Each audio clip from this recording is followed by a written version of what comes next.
Fahasoavan'ny tompo no tonoana mandrakariva ho aminao, ho amin'ny fianakavianao, ho amin'ny tokantrano ty androany ity. Izao no andro fahatimy izay andiniantsika n'ilay hoe miantoraka amin'Andriamanitra isika. Androany dia lohahevitra tena hoe ny fiainantsika mihitsy, hoe miantoraka amin'Andriamanitra amin'ny fiainako rehetra, zay rehetra zay zany nanomboka antsika tamin'ny voalohany, amin'ny fo rehetra, amin'ny saina rehetra, amin'ny hery rehetra, amin'ny fanahy rehetra, omaly ary androany dia ny fiainantsika rehetra, zany hoe miantoraka amin'Andriamanitra amin'ny fiainako rehetra. Mialohan'izany dia andehantsika hivavaka. Tompo malala, tena tianao izahay, tena tianao hoe ho apela tananao tanteraka, koa metez'Andriamanitra hampitoetra ny teninao ao anatinay mandrakariva ianao. Ary raha handinika ny teny eto izahay dia hitondra famelomelomana sy hitondra voka-tsoa amin'ny fiainana izany, amin'ny anaranao Jesosy. Amen. Miantoraka amin'Andriamanitra amin'ny fiainako rehetra. Ny fiainana amin'ny teny hebreo izy dia ataony hoe amin'ity lohahevitra ity zany ataony hoe keled. Zay natao hoe fiainana amin'ny teny hebreo. Dia le fiainana teneneto zany le hoe keled teneneto dia lay taona ny ainatsika manomboka amin'ny fahaterana mara-pahatonga amin'ny farafofonaina. Zay rehetra ao anatin'izay mara-pahatonga amintsika maty, izay ny ataony hoe keled. Miantoraka amin'Andriamanitra zany tsika manomboka amin'ny nahaterahantsika mara-pahatonga amintsika miala ny fofonaitsika. Zay zany le tenenitsika eto. Nahatsapa ny mpanao salamo amin'ny salamo 7:35. Salamo 7:35 dia izao no filazany azy hoe indro efa nataonao vodivoam-pelantanana ny androko ary ny fiainako toy ny tsinitsinina eo anatrehanao. Tena ny fiainana nahatsapa zany ny mpanao salamo hoe tena tena tsinitsinina mihitsy ene zao fiainako zao. Tena manoloana ny voninahitry'Andriamanitra dia kely dia bitika izany maha-olombelona antsika izany. Zava-poana ihany ozy izy ny olon-drehetra na dia matanjaka aza fa Andriamanitra no tena lehibe indrindra. Dia mbola ampiny zany ao amin'ny salamo 7:22 amizay dia ozy izy hoe mampianara anay ary anisan'ny andronay, azahoanay fohendry. Tsapany Davida zany teto hoe tsinitsinina tsika, tena tsinitsinina kely bitika vodivoam-pelantanana zany io poignée de main zany hoe vodivoam-pelantanana zany. Miohatra amin'ny fahalebazan'Andriamanitra dia zara fa misy ray kely isika olombelona. Dia hoy izy Davida hoe mampianara Jehovah, mampianara ny anisany andronay, azahoanay fohendry. Satria ne hoy izy amin'ny manaraka hoe andininy 10, andininy 12, dia andininy 10 zay 70 taona ne ny andro ny taonanay e.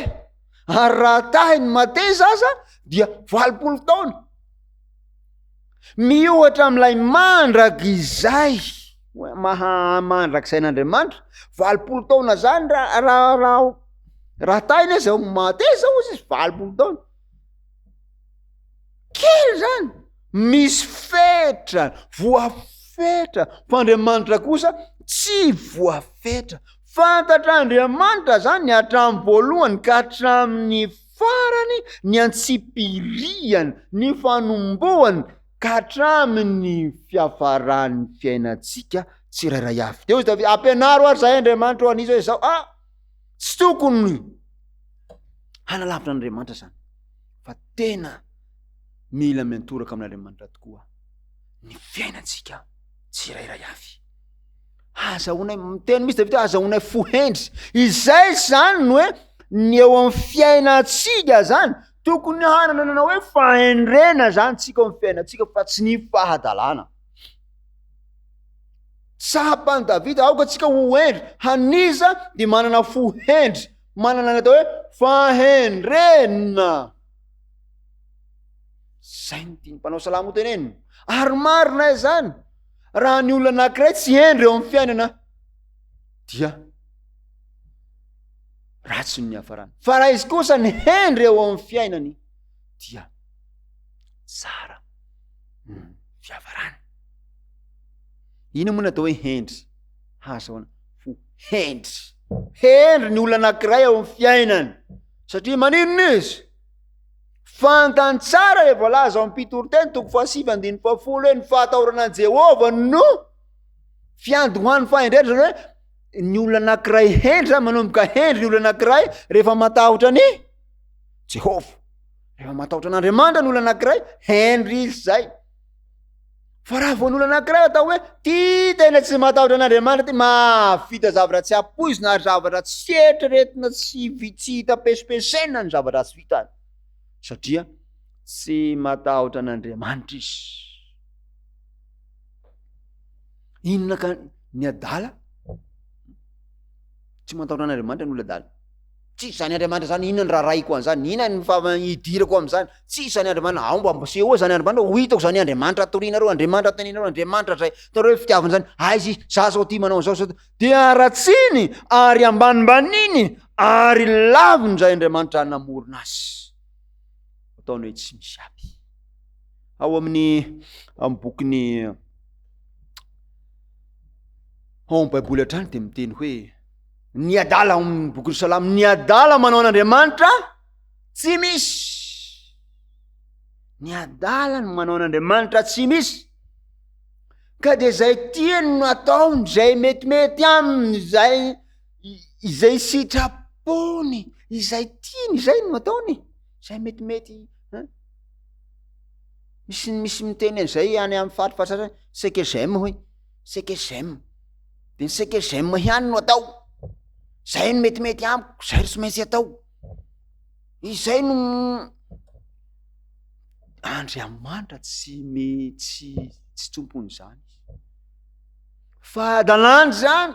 Fa ny olona hendry dia manao Andriamanitra hoe misy Andriamanitra, mahita ahy Andriamanitra, mijery ny zavatra ataoko re Andriamanitra, mitsara ny zavatra ataoko sy ny zavatra sainiko sy teneniko sy ataoko Andriamanitra. Fa ny olona adala tsisy raha ireny an'izany, tsisy zany Andriamanitra zany, tsisy raha iraheko an'izany. Ka izao raha tena hendry ary ianao, raha tena hendry isika de zao, andao hametraka an'Andriamanitra ho roa laharana eo amin'ny fiainanao, ataovy priorité Andriamanitra, ataovy roa laharana eo amin'ny fiainanao izy, hoe inona ny sitrapony, inona ny tsy tiany atao, inona no baikony. Aza manao sala amin'ny adala ozy ny Salamo 7:7-8, Salamo 7:7-8 atantsika an'izay hoe ny adala manao anakapo hoe tsy misy Andriamanitra, manao zay raha tsy vetaveta izy tsy manao zay tsara, zay nataon'olona adala zay.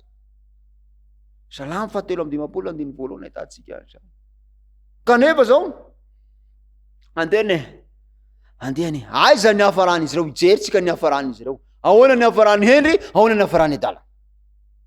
Raha ny fiainanao zany fiainana entina ampahendrena, entina ampahatahorana an'Andriamanitra, dia sao no ho vokany.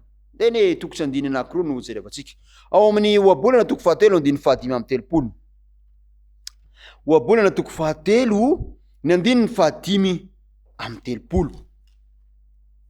Dia zao ny vakina aminaran'i Jesosy, ny hendry handova voninahitra, fa henatra kosa no anjara ny adala. Mazava ny ten'Andriamanitra.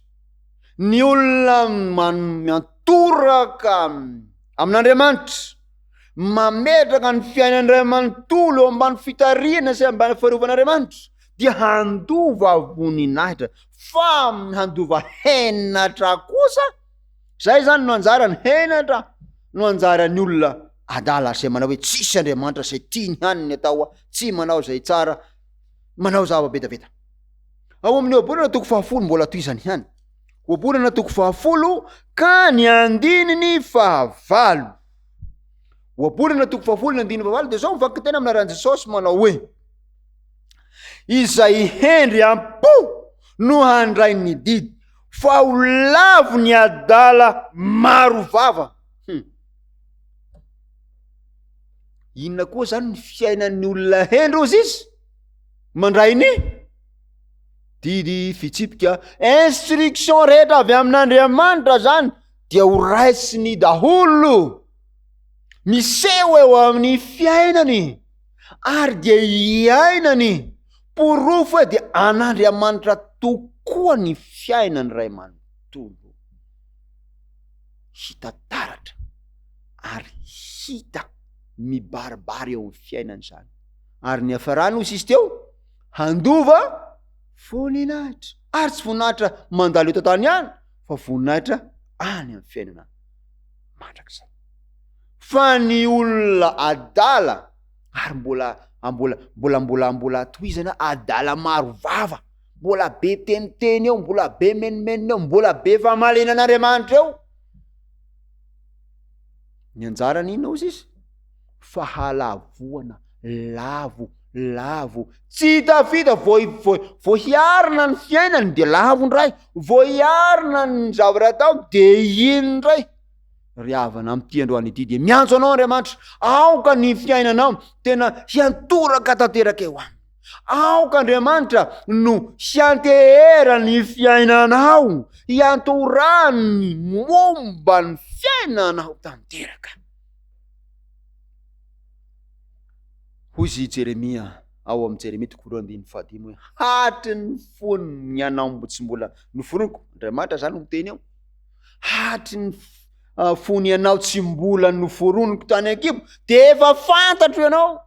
Andriamanitra ny teny an'izany amin'ny Jeremia, fantatro itsika tsirairay avokoa mbola tsy tonga eto ambony tany de fantatra Andriamanitra ny momba antsika, manomboka amin'ny atirahantsika maro-patonga amin'ny fiafarany fiainantsika.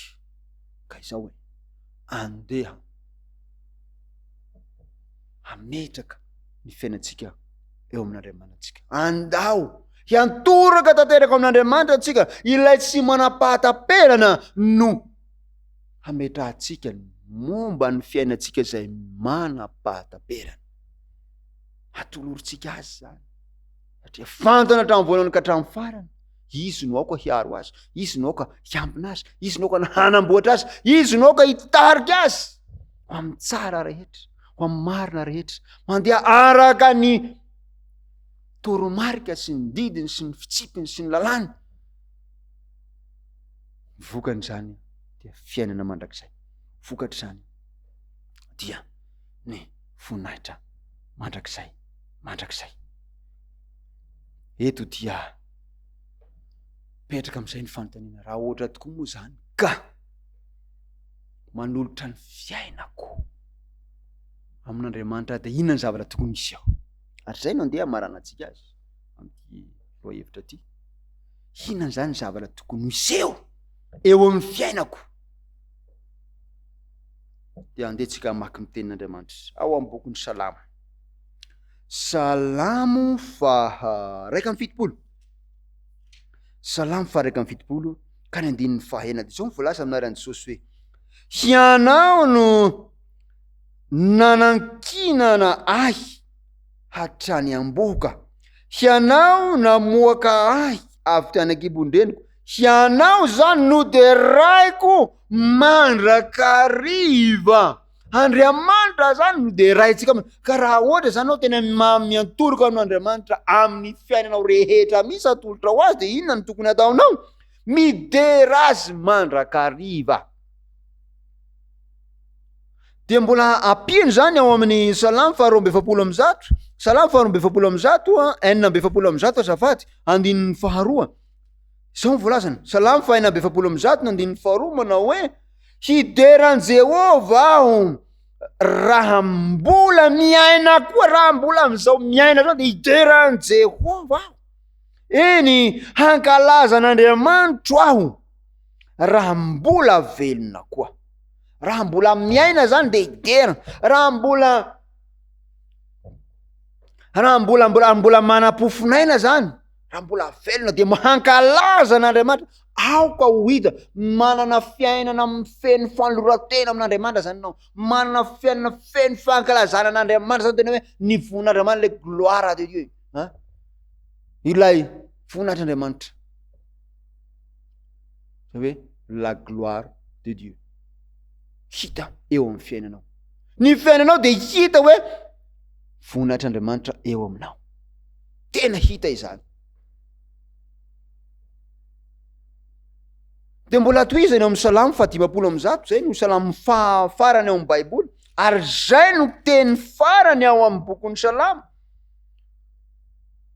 Ao amin'ny Salamo 1:7 ny andininy farany hoe aoka izay rehetra manam-pofinaina samy hideran Jehova.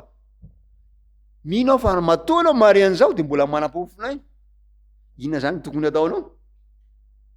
Hidera any Jehova. Porofo zany ireo fa miantoraka tanteraka amin'Andriamanitra amin'ny fiainanao rehetra ianao, ka tsy anao tsony ilay tsy tia mankalaza an'Andriamanitra, tsy anao itsony ilay tsy tia mandeha am-piangonana, tsy anao itsony ilay tsy tia miaino sy manatanteraka reo fepela sy torohevitra avy amin'Andriamanitra, fa ho hita eo amin'ny fiainanao ny voninahitran'Andriamanitra, ary hoderaina ianao, hoderain'Andriamanitra amin'ny alalanao. Zava-dehibe izany, zava-dehibe izany riavana, izany hoe miantoraka amin'Andriamanitra izany, zava-dehibe. Nandrina ny herinandro zay zany tsika dia miantoraka amin'Andriamanitra amin'ny fotsika rehetra, miantoraka amin'Andriamanitra amin'ny saitsika rehetra, miantoraka amin'Andriamanitra amin'ny saitsika rehetra, miantoraka amin'Andriamanitra amin'ny heritsika rehetra, amin'ny fanahytsika rehetra, ary androany amaranantsika azy to miantoraka ny fiainatsika rehetra mihitsy no omentsika an'Andriamanitra hiderahantsika azy, raha mbola manam-pofinaina de hidera azy mandrakariva, hankalaza azy mandrakariva, raha mbola velona. Riavana, antso no ataon'Andriamanitra aminao amity androany ity, atolory azy tanteraka ny fiainanao, satria azy ianao miantora, miantsapaza amin'ny tanteraka, satria tiany ianao. Izany no hanampy anao amin'ny fiainanao. Mety mandalo olana anao kehitriny, mety misy fiaikana zay atrehinao amin'izao fotoana zao, izany hanampy anao. Eo akaikinao mandrakariva izy, ary ny fiderana trano na inona toe-javatra, ny fiderana trano aoka tsy hiala eo amin'ny molotrao, ny voninahiny trano no aoka ho tandrovinao, ary ny fiainanao kosa dia horakofana voninahitran'Andriamanitra, ary ny tanan'Andriamanitra mihitsy no hiaro anao amin'ny zavatra rehetra izay ataonao sy atrehanao. De tsika hiaraka hivavaka amin'Andriamanitra amity androany ity. Andriamanitra tomponay, misaotra anao zay satria tsapanay feno tokoa fa tena fitiavana ianao, ary tena tianay tsiraray avy ianao, tianao ny fiainanay ray manontolo mihitsy no ho anao. Ray malala ho ndreto ary zahay, raha iso zahay manolotra ny fiainanay ray manontolo ho anao, ka manomboka amin'izao fiainana feno fiderananao ny fiainanay, fiainana feno fankalazananao ny fiainanay, fiainana feno fanarahana ny ireo torohevitra avy aminao ny fiainanay, ka dia ho fifaliana, ho firavoravona, fiadanana ho anay, ny fiarahanay aminao. Mitahianao Andriamanitra ny izahay miaino rehetra, raha sendra mandalo zavatsarotra, ianao no hanampy anay mandrakariva. Raha mandalo fiaikana, ianao mandrakariva no hiaraka hisedra an'izany fiaikana zany miaraka aminay. Ary raha misy faneriana tompo, tianay ho tanteraka amin'ny fiainanay dia apetraka eo am-pelantananao tanteraka izany. Raha misy koa tsy salama dia ianao Andriamanitra no anotsotra ny tananao ka anendry ny lohan'anana retina ka ahitany fiadanana ao anatin'ny fanasitranana tanteraka. Dia izany rehetra izany Andriamanitra dia tonononay sy angatanay amin'ny anaran'i Jesosy Kristy irery ihany, ary misaotra sady noho ny falimbavaka sy efa omenao anay. Amen.